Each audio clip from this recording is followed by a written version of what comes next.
Olá pessoal, sejam muito bem-vindos a mais uma edição do nosso programa Bora Falar de Saúde. Aqui nesse espaço a gente traz informações esclarecedoras, dúvidas relacionadas à saúde, que a gente trata de uma forma descomplicada. E hoje a nossa conversa vai ser sobre a sífilis. Vocês já ouviram falar? Sífilis é uma doença infecciosa sexualmente transmissível, curável, causada pela bactéria chamada Treponema pallidum. Infelizmente, a sífilis está em alta no Brasil e é muito importante que todos saibam como se prevenir, como buscar tratamento. Segundo o Ministério da Saúde, em 2021 foram registrados no país 167 mil novos casos de sífilis adquirida e 74 mil em gestantes. No mesmo período, foram notificados 27 mil casos de sífilis congênita, que ocorre quando a doença é transmitida da mãe para o filho durante a gestação ou parto. No primeiro semestre de 2022, já havia sido registrado o total de 122 mil casos da doença no país e a doença, infelizmente, segue avançando. E para falar sobre esse tema tão importante e tão preocupante, nós recebemos aqui a enfermeira Ilara Costa, especialista em saúde coletiva com ênfase em vigilância epidemiológica e que atua na Gerência de Vigilância Epidemiológica da Censa, integrando aí a equipe do programa de IST-AIDS e hepatites virais. Também temos aqui no estúdio com a gente o médico infectologista Bruno Jardim. Ele é mestre em Medicina Interna e Ciências da Saúde pela Universidade Federal do Paraná, com atuação tanto na rede municipal como na rede estadual de saúde. Sejam muito bem-vindos aqui ao nosso podcast Bora Falar de Saúde. É um prazer tê-los aqui. Nara, obrigada pela sua presença. Obrigada, eu que agradeço pelo convite. Bora falar de saúde, né? Bora falar de saúde. Seja bem-vindo, Bruno. Obrigada, viu? Obrigado, doutora. A gente fica muito satisfeito com o convite. É um prazer estar aqui. Então vamos lá. Gente, hoje o assunto é sério. Vamos aí informar a população sobre o que é sífilis, como é que a gente pode evitar, quais são os tratamentos, o que pode ser feito, né? Então, assim, o primeiro aspecto que eu gostaria de abordar sobre a sífilis é que essa doença, ela persiste há séculos, elas desafiam sempre os sistemas de saúde. Então, me digam o que vocês têm aí para me dizer sobre o cenário epidemiológico atual e por que o controle da sífilis ainda é tão desafiador, ainda é tão difícil da população entender que essa é uma doença que é transmissível, que tem cura, que é transmissível sexualmente e ainda é tão difícil assim a população ter essa consciência. Qual é o cenário epidemiológico que a gente tem? No Brasil, em 2017, houve uma grande incidência de sífilis. E aí o Ministério da Saúde já reconsiderou como uma doença reemergente e foram programadas várias estratégias para que houvesse a redução da sífilis até 2030. A gente fala da sífilis adquirida, da sífilis gestante e também da sífilis congênita. O que é adquirida? Adquirida seria na população em geral, adulta, não gestante, homens e mulheres, e a gestante é aquela que comete durante a gestação ali, aquele prazo gravídico da mulher, e também a congênita é quando ocorre ali a transmissão vertical intraútero, né, que acaba infectando o concepto da mãe que está ali gestante. Então, assim, em 2014 até 2016 houve uma falta de penicilina e um dos determinantes para que essa sífilis ela voltasse a ter uma explosão de casos nacionalmente falando foi essa redução ali, essa ausência da penicilina, que é o principal tratamento que é utilizado para o tratamento ali da sífilis, e também a questão do menor uso do preservativo, né, que é a nossa principal forma de prevenção para prevenir a sífilis propriamente falando.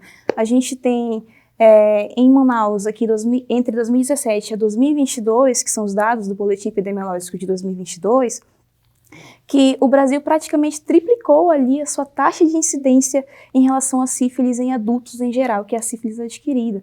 Então ele saiu de 42,9, pulou para 142, se eu não me engano, 150 mais ou menos. Então ele triplicou, realmente foi uma taxa que triplicou. Ali a gente consegue ver que a cada 100 mil habitantes, essa taxa significa de 140 a 150 pessoas estão acometidas ou serão acometidas pela sífilis, né? Foram acometidas pela sífilis. Quando a gente fala em sífilis em gestante, a gente vê na série histórica do mesmos 5 anos passados, que ela se manteve em um momento ali gradativo. Saiu de 22 ali para 27 agora, em 2022. E já a sífilis congênita, ela veio de uma taxa também mais baixa e agora está em 9,9 casos de sífilis congênita a cada 1.000 nascidos vivos. Então a gente vê que nas três modalidades da sífilis que a gente consegue, né, ter hoje aí pela notificação de vigilância epidemiológica, houve esse aumento. Em Manaus, falando especificamente do nosso município, a gente também vê essa taxa de detecção aumentando. Desde 2017 para cá, a gente já tem, em 2022, existem 180 casos a cada 100 mil habitantes. Então, para Manaus, ela está um pouquinho acima desse cenário, né, epidemiológico nacional, porém, a taxa de sífilis congênita, que é aquela que a gente consegue 100% interferir, que é quando a gente trata a mãe ali no pré-natal, e consegue proteger essa criança dessa infecção, a gente está abaixo da média nacional. A gente está em 2022, ficamos com 9,1 e a nacional a gente está com 9,9 casos a cada 1.000 nascidos vivos. Nossa, são dados importantes, né, doutor Bruno? Dados muito importantes. A gente entende que, pela característica da sífilis, de ser uma doença de transmissão predominantemente sexual, né, por meio da relação entre as pessoas, né, a gente entende que é um cenário que precisa de intervenção, né? E é necessário que tanto a população esteja alerta em relação a isso, né? Que saiba que a doença existe, que tem um diagnóstico simples, o tratamento é fácil de ser realizado e propõe a cura mesmo, a resolução da doença, né? Assim como o próprio sistema de saúde, também é importante que, né, os profissionais estejam bem treinados, preparados para acolher essas pessoas, tratá-las, né, e poder fazer o segmento também dessas pessoas, tanto da população geral, como a Ilara comentou, mas também das gestantes, né, que é uma população assim muito específica, em que a gente precisa ter um cuidado assim muito redobrado, né, porque também envolve um outro elemento que é o bebê, né, que aí envolve a sífilis congênita, onde a gente também pode tomar algumas ações para interferir nesse curso da doença e evitar complicações.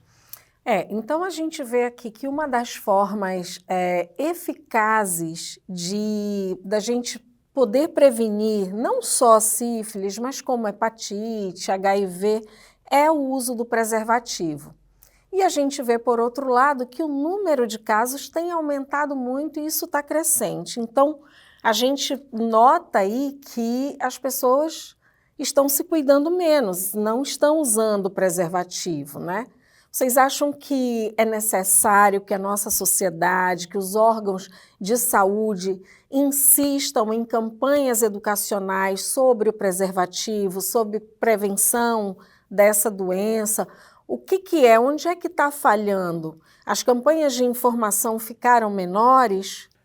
Hoje, obviamente, assim, o preservativo é uma das principais frentes em relação à prevenção, né? Não só de sífilis, mas de infecções sexualmente transmissíveis como um todo, né? E aí você comenta bem sobre HIV, HPV, né? Gonorreia, clamídia, uretrites, né?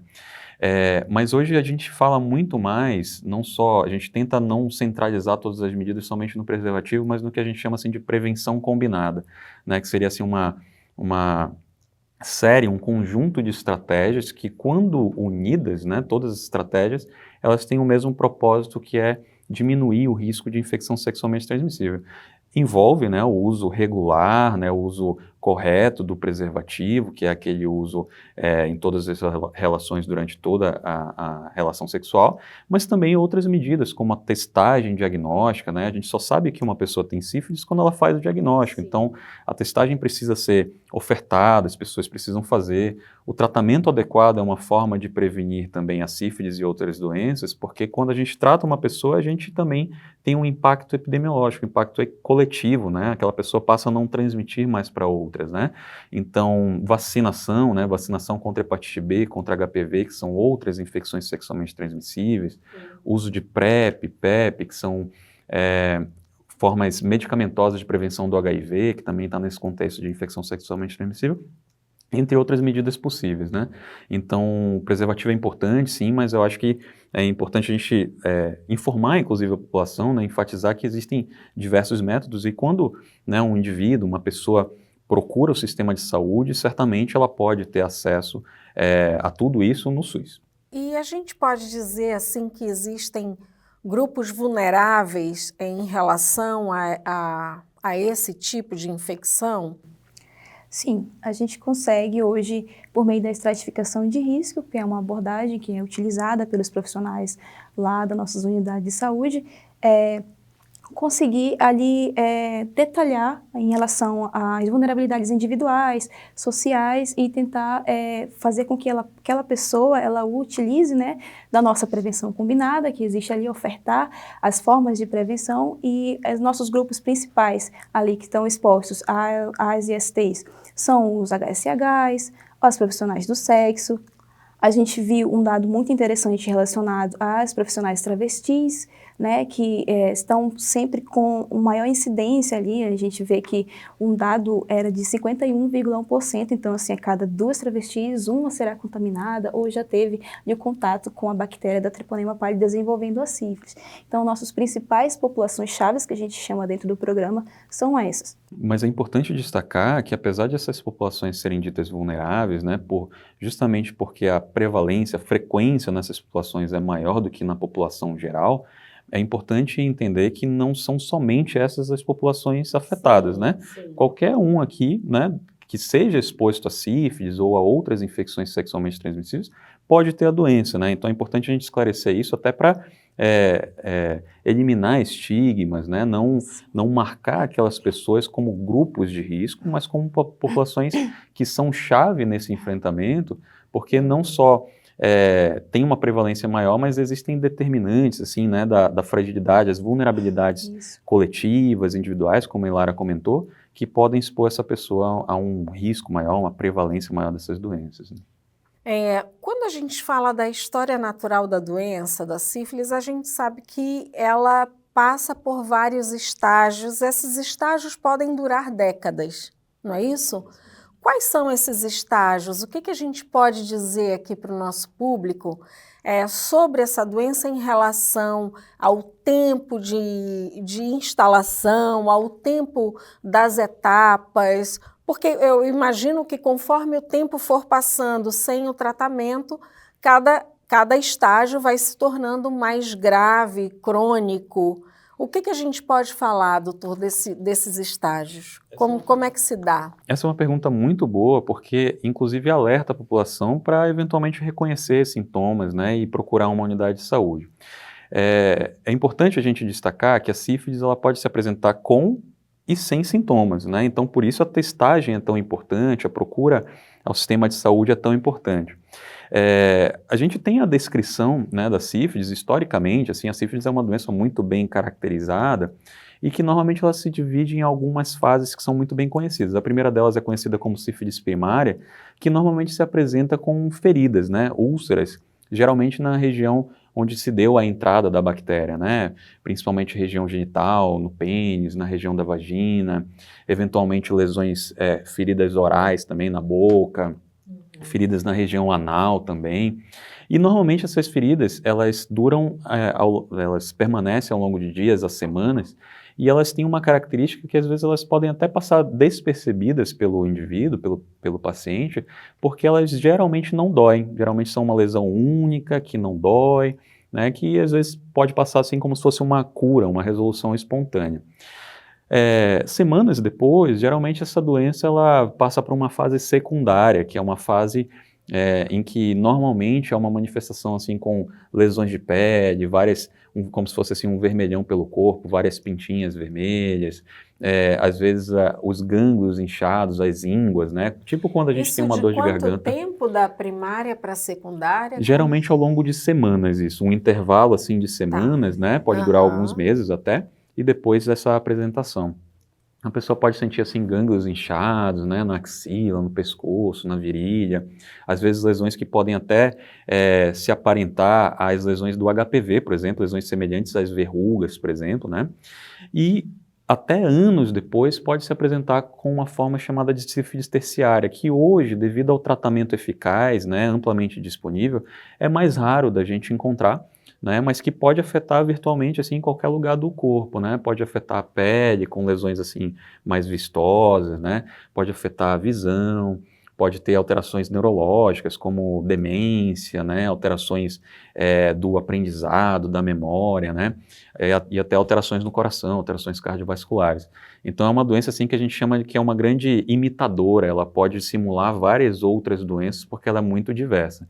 E como eu comentei, é muito importante destacar que existem essas fases assim silenciosas, as fases em que a pessoa fica sem sintomas, que é o que a gente chama assim de sífilis latente, né? Então a pessoa pode estar convivendo com sífilis, né?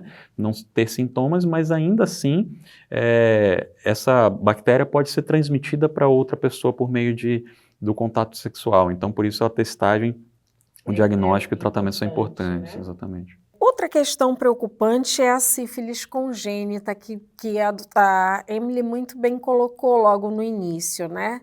Em relação à transmissão da mãe para o filho na gravidez ou no parto, como é que está esse cenário da sífilis congênita aqui, tanto no Brasil como aqui na nossa cidade? Bom, a sífilis congênita, na maioria dos seus casos, assim, quando a sífilis acomete a gestante durante a gestação, se essa gestante ela não adentrou em nenhum momento ali no pré-natal, fez exames ali para identificar essa sífilis, 50% dos casos, infelizmente, terá um desfecho negativo. Falando mesmo propriamente dito, vai acabar em aborto, né? Vai ser um natimorto. Então, assim, e quando isso não acontece, a criança pode nascer com vários defeitos congênitos, né? Ali a surdez, a cegueira, são os dentes de sabre, que são chamados, alterações nos ossos, né? Então, assim, ele realmente vai causar vários danos à criança. Por isso, a importância da mãe quando detectar ali, sentir os sinais presuntivos da gravidez, procurar a unidade de saúde para ter a confirmação e dar seguimento ali nos exames de pré-natal de rotina que são implementados ali na nossa unidade de saúde. Ela vai identificar e vai tratar. E o mais importante é que ela dê o seguimento no tratamento, né? Porque assim, a gente ainda tem hoje em dia, e é uma das situações que a gente vem trabalhando para reduzir, a questão da taxa de abandono de tratamento, né? Que infelizmente ela dentro do pré-natal, mas aí fez a primeira dose de penicilina, que é um tratamento, né, doído, a gente conhece, né? A gente sabe que a penicilina ela realmente dói, e aí a gente precisa que essa mãe ela esteja conscientizada do que pode causar aos filhos, a criança ali no concepto, se ela não finalizar o tratamento. Então é muito importante que ela faça os exames para monitorar a cura, né, exames que são feitos mensalmente ali para verificar se há queda na titulação e finalize todo o tratamento e segmento da sífilis. Eu coloco aqui até como um outro desafio, porque é necessário também desmistificar isso, né? Fazer com que a mulher ou o homem saibam que essa doença tem cura, é tratável. E uma das coisas que a gente vê muito assim, quando a gente aborda uma gestante, que se ela for fazer o pré-natal, que às vezes a gente já descobre só ali durante a gestação, que ela precisa levar o parceiro dela para também fazer o tratamento, porque não vai adiantar, né, doutora, ela fazer o tratamento, fica curada, vai para casa e aí tem um novo contato e aí pode se contaminar de novo, né? Exatamente. Essa é uma palavra que eu acho que é muito importante, que é a gente desmistificar mesmo assim, o cuidado da sífilis e das infecções sexualmente transmissíveis como um todo. A gente precisa entender que quando a gente trata bem a infecção sexualmente transmissível, a gente tem impacto tanto individual quanto coletivo. E eu acho que a sífilis é uma grande representação disso, porque aqui fica muito bem assim caracterizado, né? É o pai, a mãe, futuramente o bebê, que podem estar envolvidos nesse contexto de uma mesma doença. Então, é importante isso que a gente chama assim de abordagem da parceria, né? Dessa pessoa também ser chamada, né? De ser cuidada, passar por exames diagnósticos, passar por eventual tratamento, porque evita até uma nova transmissão, uma reinfecção dessa gestante e, consequentemente, do bebê. Então, essa é uma abordagem mais integral que envolve, né? Mais do que uma única pessoa e que a gente fazendo bem, a gente tem impacto, desfecho positivo lá na frente. E além do mais, nós como profissionais de saúde, além do tratamento, o encorajamento dessas pessoas para fazerem o tratamento, porque fica aquela coisa de ainda um querer culpar o outro, né? Eu peguei de você, você não pegou de mim, então gera todo um conflito que nós precisamos aí mediar, mas sempre tranquilizar, dizendo que se fizer o tratamento correto, certinho, a gente consegue ter a cura, né? O mais importante que tudo é a gente poder virar a página do problema de saúde, né? Evitar complicações lá na frente com uma abordagem mais completa. A partir do momento que a gente detecta ali através do exame, a mulher ela vai na unidade básica de saúde, quando ela não está grávida, porque esse é um teste que é obrigatório a todas as mulheres que fazem o pré-natal na rede básica. Este exame, inclusive, é um item de um indicador, que é o Previne Brasil, que avalia a qualidade do atendimento na atenção básica. Então, é um item principal, ali o pedido do exame de sífilis na gestante. Mas quando a mulher não está gestante, qual é a frequência que ela deve fazer esse exame? Existe alguma coisa assim, algum protocolo? De quanto em quanto tempo? E depois que a gente descobre que ela está positivo e começa o tratamento, com quanto tempo eu preciso repetir o exame para saber se ela negativou ou se ela ainda está doente? Na população em geral, a gente tem que o teste é preconizado para as pessoas que têm a vida sexual ativa, ali a partir dos 30 anos. Nas populações que a gente chama populações chaves e mais vulneráveis, que foram aquelas as quais citei no início da nossa conversa, é preconizado ali de 6 em 6 meses, né? 2 vezes ao ano. Já para aquelas pessoas que estão em acompanhamento, que fazem, por exemplo, uso de PrEP, e algumas outras da prevenção combinada, é preconizado que seja realizado trimestralmente, ali de 3 em 3 meses. Tem uma frequência um pouquinho menor pela estratificação de risco mesmo, elas estão mais expostas ali a ser contaminado pela sífilis ou outras ISTs, porque existem outras ISTs que também são ali o combo, né, da testagem rápida, HIV, hepatite B, hepatite C e a sífilis. Qualquer pessoa que já tenha tido exposição sexual em algum momento da vida, se recomenda que faça pelo menos uma vez por ano, né? Como a gente comentou, assim, existem momentos em que a sífilis é assintomática, não tem nenhuma manifestação clínica, então a gente só descobre quando testa mesmo. E claro, é muito importante destacar que a gente também testa quando tem suspeita clínica, né? Então, se a pessoa vem com todas essas manifestações que a gente comentou mais cedo, mas eventualmente já fez um teste no ano, não, poxa, não vamos fazer porque você já fez a sua cota do ano. Obviamente não, né? A gente vai testar diante da suspeita clínica também.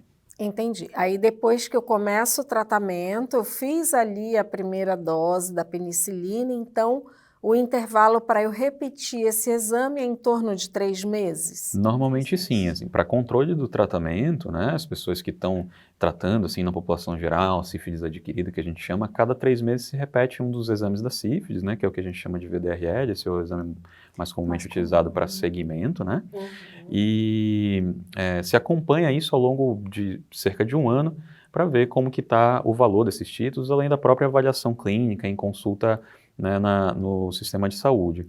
E nas mulheres isso é um pouco mais frequente, né, Lara? No caso das gestantes, a gente tem que o VDRL para controle de cura ele é mensal.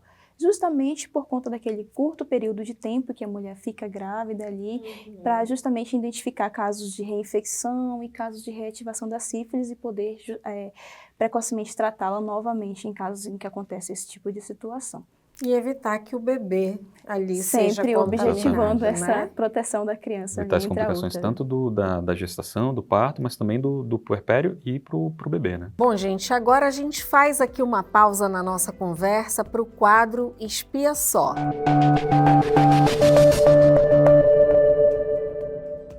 Inicialmente, a sífilis era chamada apenas de doença venérea. Médicos franceses acreditavam que a principal causa da doença era o ato sexual e, por isso, a associação com Vênus, a deusa do amor. Uma das primeiras epidemias de sífilis ocorreu no século XV na Europa, levando milhares de pessoas à morte na época. A penicilina, antibiótico usado no tratamento, ainda não havia sido descoberto. E o cuidado era feito à base de mercúrio. Apenas em 1943, com a descoberta da penicilina, se encontrou a cura para a doença. Uma vez feito o diagnóstico, então, como é que se dá efetivamente o tratamento desta doença?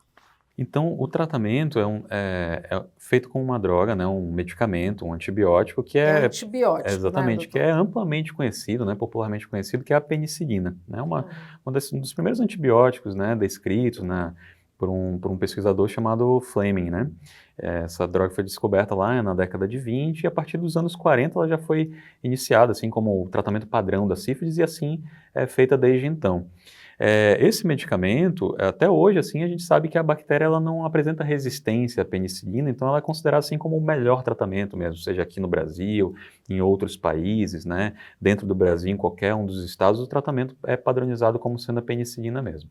A penicilina, o número de doses é uma medicação injetável, uma medicação feita por via intramuscular, né, uma injeção. Então, a depender da fase da sífilis, essas que a gente descreveu, a depender da apresentação da sífilis, ela varia entre 1 a 3 doses, né? Pode ser que a pessoa precise ir ao sistema de saúde em 3, né, ocasiões diferentes para receber a administração desse medicamento e posteriormente fazer o segmento. Existem outros medicamentos alternativos para tratamento da sífilis, é importante que isso seja, né, esclarecido também. É porque tem aquelas pessoas que podem ser alérgicas à penicilina, né, exatamente, doutora? Essas pessoas têm alguma outra opção? Sim, tem opção. Primeiro, também é importante destacar que a alergia à penicilina é um evento, assim, muito raramente descrito, apesar da gente ouvir muito, assim, não, uma vez eu tomei penicilina. Mas, assim, um evento bem caracterizado de alergia é algo raro na população geral. Então, a maioria das pessoas que pensam ter tido alergia à penicilina, às vezes teve uma outra manifestação, um efeito adverso ao medicamento, que normalmente é conduzido de uma forma bem tranquila, né, com acompanhamento. Mas existem, né, estratégias, existem até medicamentos por via oral que podem ser utilizados, mas é muito relevante a gente destacar que a penicilina ela é a única forma aceita como tratamento adequado em gestantes, justamente porque ela consegue passar assim a barreira da placenta, né, entre a mãe e o bebê e atuar justamente nessa prevenção, né, da doença à criança, né? Então é o grande medicamento que a gente tem assim para tratamento da sífilis, um medicamento que é antigo, mas continua moderno, digamos assim. Legal. Por ser assim, é uma doença antiga já, né? Foi descoberta quando? Você sabe? Existem controvérsias em relação à origem da sífilis, né? Mas o que se tem assim um pouco mais concreto é que, pelo menos desde do século XV, essa doença é bem descrita na Europa, né? A partir de 1492 para frente. Então, existem hipóteses assim do surgimento da sífilis, que talvez seja uma adaptação da própria bactéria ao longo do tempo em diferentes territórios. Existem outras doenças causadas por primas da bactéria da sífilis, que também são da região, mas que são muito menos comuns. Mas é uma doença que tem uma história muito rica, assim, né, e que ao longo do tempo existem muitas descrições, assim, na literatura, nas artes, de uma maneira geral, de muitas pessoas sendo afetadas, né? A gente até conversava Sim. sobre isso mais cedo, assim, escritores, filósofos, compositores, vários assim tiveram contato em algum momento da vida com sífilis e alguns até tiveram podem ter morrido por conta disso, né? Eu acho que um exemplo local, assim, brasileiro, que é muito importante, sou apaixonado por futebol, sabe? Eu sou botafoguense, tem um atleta dos anos 40, assim, do meu Botafogo, que foi muito famoso, um dos principais craques, assim, da história do time, que é o Heleno de Freitas. Ele era considerado, assim, um atleta muito polêmico, né? Muito agressivo, e foi descoberto que ele tinha sífilis, e naquela ocasião ele talvez não tenha sido submetido ao melhor tratamento, né, que seria a penicilina, e ele acabou morrendo, possivelmente até por complicações da sífilis. Exatamente, pela neurosífilis, né, ele desenvolveu problemas cognitivos ao longo do tempo, né, faleceu já num processo assim de internação prolongada. Então, para a gente ver assim que é uma doença que ao longo do tempo afetou muito, né, a sociedade, né, a produção, né, de conhecimento, talvez quanto mais poderia ter sido criado se não fosse uma doença que hoje tem um tratamento fácil, né? Por ser uma doença bem antiga, a gente sabe aí que existem muitas lendas aí em relação a essa doença, muitos mitos em relação à sífilis, né? Os mais comuns que a gente escuta é que pode pegar na piscina ou que pode pegar com a toalha de banho. O que a gente pode alertar? Isso é mito? É verdade? Vamos dizer para o nosso público. Então, é totalmente mito, né? Essas de pegar na piscina, essa de pegar por compartilhamento de objetos, copo, prato, tomar água, né, ali no mesmo banheiro, transporte coletivo, né? Não, essas formas não foram verificadas, né, que realmente foram descritas em algum momento que houve esse tipo de transmissão, mas sim por via sexual, principalmente a vertical, né? Sexual a gente fala qualquer tipo de modalidade ali sexual, como o doutor já falou, anal, ali na boca, o sexo oral, né? O vaginal mesmo falando, então se precisa ter contato com os fluidos sexuais para que a sífilis seja transmitida. Bom, gente, agora chegou o momento do nosso público participar. Vamos lá para o quadro Fala Especialista com as perguntas do nosso público. Temos aí perguntas? Doutor, se eu pegar sífilis, eu posso morrer? Sífilis mata? Olha, doutor, essa é para o senhor, doutor. Pois é, né? Olha, hoje em dia, assim, com o diagnóstico, né, amplamente disponível, e o tratamento também, que é fácil, como a gente comentou, né, o medicamento também é de muito fácil acesso, com equipes preparadas, né, para fazer esse diagnóstico, fazer essa abordagem, a gente pode dizer, assim, que é praticamente impossível, né? O que a gente pode destacar é que o risco de óbito é real no contexto de sífilis congênita, que é o bebê que nasce com sífilis, quando há eventualmente um cuidado inadequado, um tratamento inadequado da sífilis na gestante, como, né, a Ilara bem comentou, pode haver complicações, né, nesse bebê, que eventualmente pode nascer com alterações congênitas, né, da formação mesmo dos órgãos, dos sistemas, e eventualmente, em casos mais, né, extremos, até mesmo a morte. Mas na população adulta, em geral, é muito improvável que isso aconteça, extremamente raro. Até porque é importante falar, né, que a gente tem esse tratamento fornecido gratuitamente pelo SUS.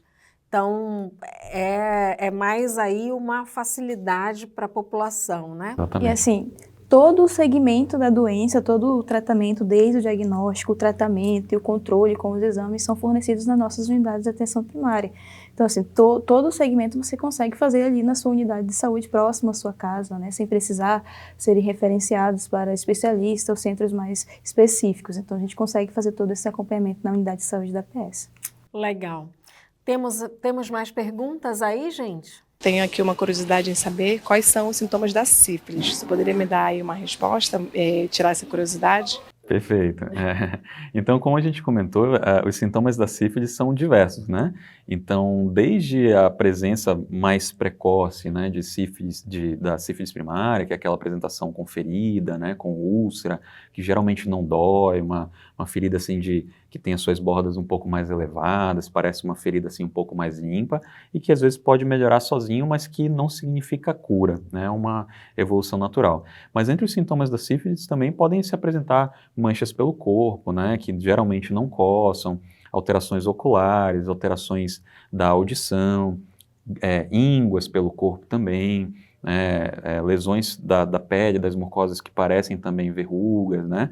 Então essas seriam as principais manifestações. Em alguns casos em específico também podem se apresentar com manifestações neurológicas, como meningite, né, em casos mais extremos, mais prolongados, como a gente comentou, demência, né, mas são casos mais infrequentes.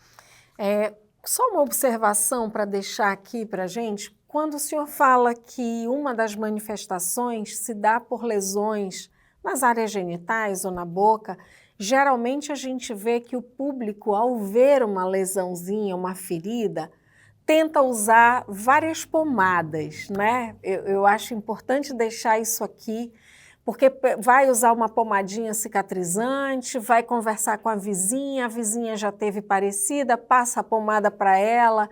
Enfim, é importante a gente dizer aqui, deixar dito que qualquer alteração, tanto de pele, se você nota ali alguma alteração, procura uma unidade básica de saúde.